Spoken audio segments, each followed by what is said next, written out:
आपल्या समोर साक्षात प्रकट होणारी एकमेव देवता म्हणजे सूर्यदेवता. इतर देवतांचं तसं नाही.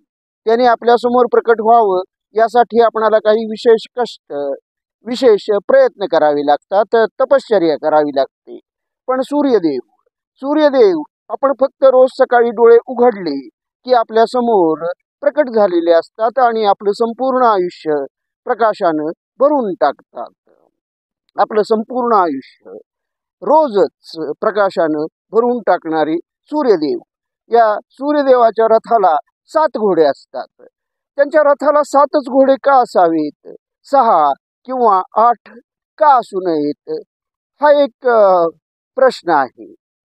पण या प्रश्नाला काही स्पष्टीकरण सुद्धा आहेत. उत्तर म्हणून स्पष्टीकरण दिलेली आहेत.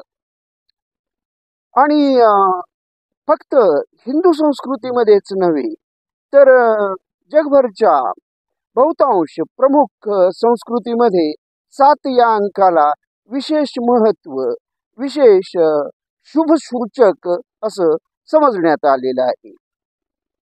सुरुवातीच्या काळामध्ये जेव्हा आर्य सप्तसिंधूच्या प्रदेशामध्ये सप्तसिंधूच्या प्रदेशामध्ये स्थायिक झाले, त्यांनी आपल्या वसाहती स्थापन केल्या, त्यावेळेपासून कदाचित आर्यांच्या मनामध्ये 7 या अंकानं घर करून राहिलेलं असावं असं दिसतं.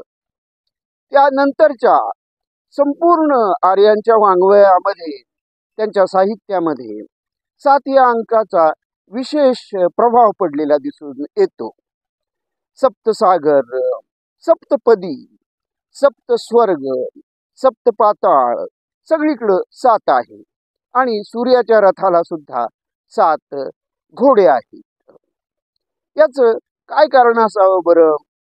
याच्या काही 7 या अंकासंबंधीच्या काही कल्पना आणि काही स्पष्टीकरण अशी आहेत की 7 हा अंक विशेष शुभसूचक समजला जातो, कारण त्याच्या पाठीमागं काही वैज्ञानिक, काही आध्यात्मिक आणि काही व्यावहारिक कारण आहेत. आता सूर्याच्या रथाचे हे 7 घोडे हे शुभ्र रंगाचे दिसतात. वरवर पाहता हे सगळेच घोडे एकसारख्या शुभ्र रंगाचे दिसतात. पण तसे ते शुभ्र रंगाचे एकसारखे नाहीत. तर ते सूर्याच्या किरणामधील 7 रंग दर्शवतात. सूर्यकिरण जसा शुभ्र दिसतो तसा तो पूर्णपणे शुभ्र पारदर्शक नाही, तर 7 रंगांनी मिळून तो बनलेला आहे. आणि या अश्वांच्या सुद्धा अगदी बारकाईनं त्यांचं निरीक्षण केलं तर या शुभ्र दिसणाऱ्या अश्वांच्या विविध 7 रंगछटा आहेत. आणि ते असं सूचित करतात की हे सूर्याचे किरण जे येतात, त्या सूर्याच्या किरणांनीच हे घोडे प्रकाशमान झालेले आहेत आणि ते 7 रंगामध्ये विभागले गेलेले आहेत. त्यांचं 7 रंगामध्ये त्यांची विभागणी झाल्याचं सूचित करणारे हे 7 अश्व आहेत. हे 7 रंग आपणाला इंद्रधनुष्यामध्ये अगदी स्पष्टपणे बघायला मिळतात. प्रकाश किरण हा 7 रंगांचा मिळून बनलेला असतो आणि त्याचं सूचक म्हणून हे अश्व 7 रंगाचे आहेत. त्याशिवाय आठवड्याचे दिवस 7 असतात आणि या 7 दिवसांचं प्रतीक म्हणून हे अश्व 7 आहेत असं समजलं जातं. सूर्याच्या रथाचं चाक, हे जे चाक आहे हे संपूर्ण वर्षाचं एक चक्र दर्शवतं आणि या चक्रावर असणारे 12 आरे हे 12 महिन्यांचं सूचन करतात.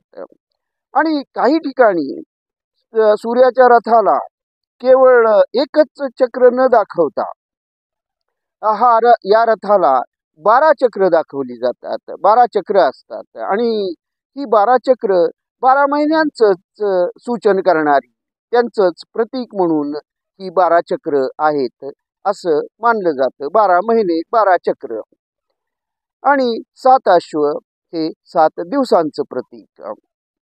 शिवाय हे 7 अश्व जसे 7 रंगांचे 7 दिवसांचं प्रतीक म्हणून आहेत, त्याचप्रमाणे या 7 अश्वांचं च्या पाठीमाग आणखी एक गोष्ट आहे ती अशी की वैश्विक ऊर्जा जी 7 अश्वामधून निर्माण झालेली असते, ती वैश्विक ऊर्जा आणि आपल्या शरीरातील म्हणजे मानवी शरीरातील चक्र, नाडी चक्र यांचा अत्यंत जवळचा संबंध आहे असं आपणाला अध्यात्मशास्त्र आणि वैद्यकशास्त्र सुद्धा सांगतं.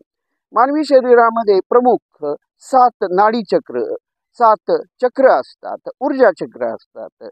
मूलाधार चक्रापासून मस्तिष्क चक्रापर्यंत किंवा ज्याला मस्तिष्क चक्रालाच सहस्रार चक्र असं म्हटलं जातं, या चक्रापर्यंत 7 प्रमुख नाडी चक्र आहेत. आणि या नाडी चक्रांनी संपूर्ण मानवी शरीर संतुलितपणे राखण्यात येतं. त्यांचं संतुलन मानवी शरीराला ऊर्जा आणि वेग आणि एक विशिष्ट दिशेनं जाण्याची कार्य प्रेरणा देतं. आणि या नाडी चक्रांनी जसं मानवी शरीर संतुलित राखलं जातं, त्याचप्रमाणे हे सूर्याच्या रथाचे 7 घोडे ज्यांचा लगाम अरुण देवाच्या हाती आहे, हे अश्व वैश्विक संतुलन वैश्विक ऊर्जेचं संतुलन राखतात असं मानण्यात येतं. सूर्याच्या रथाच्या 7 घोड्यांचा संबंध अशा प्रकारे आपल्या मानवी शरीरातील चक्राशी सुद्धा लावण्यात येतो. आणि सूर्याच्या रथाचे हे घोडे वेग आणि प्रगती, विकास दर्शवणारे हे घोडे आहेत. ते शुभसूचक आहेत. ते प्रगतीच्या दिशेनं आपणाला माणसाला नेण्यासाठी प्रेरणा देतात. आणि या अश्वांची नावं ही सुद्धा वैशिष्ट्यपूर्ण आहेत. ती नावं ही संस्कृत काव्यामधील छंदशास्त्रामधून, वृत्तामधून घेतलेली आहेत.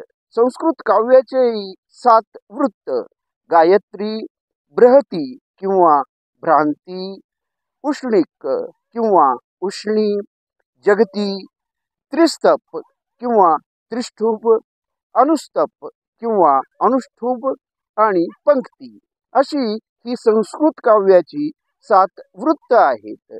आणि ही 7 वृत्त प्रज्ञा, बुद्धी आणि एकूणच आपली प्रतिभा यांचं सूचन करतात. यांच्या संबंधी ते आपणाला मार्गदर्शन करतात आणि ते आपल्या ठायी असल्याची सूचना आपणाला देतात. आणि त्यांचं प्रतीक म्हणून ही 7 वृत्त मानवी प्रतिभेचं सूचन करणारी ही वृत्त आणि या वृत्तांची नावच ही 7 घोड्यांना दिलेली आहे. या 7 सूर्याच्या रथाच्या 7 घोड्यांची नावं सुद्धा गायत्रीपासून पंक्तीपर्यंत अनुक्रमे आहेत. आणि अशा पद्धतीनं सूर्याच्या रथाचे हे 7 घोडे आपणाला बुद्धी, प्रतिभा आणि आपल्यामध्ये असलेली जी ज्ञान आहे यांचं सूचन करणारे हे घोडे आहेत. या 7 घोड्यांचं आपणाला 7 घोडे आपणाला प्रगतीच्या दिशेने नेतात, विकासाच्या दिशेने नेतात, प्रकाशाच्या दिशेने नेतात. तमसोमा ज्योतिर्गमय या संकल्पनेप्रमाणे हे 7 घोडे आपणाला विकासाच्या दिशेने नेतात. आणि या 7 घोड्यांचं चित्र वास्तूमध्ये असणं हे अत्यंत शुभसूचक असं मानलं जातं. त्यामुळं आपल्या वास्तूमध्ये सुख, समृद्धी आणि प्रगती यांचा वास होतो असंही समजण्यात येतं, असं वास्तुशास्त्र आपणाला सांगतं.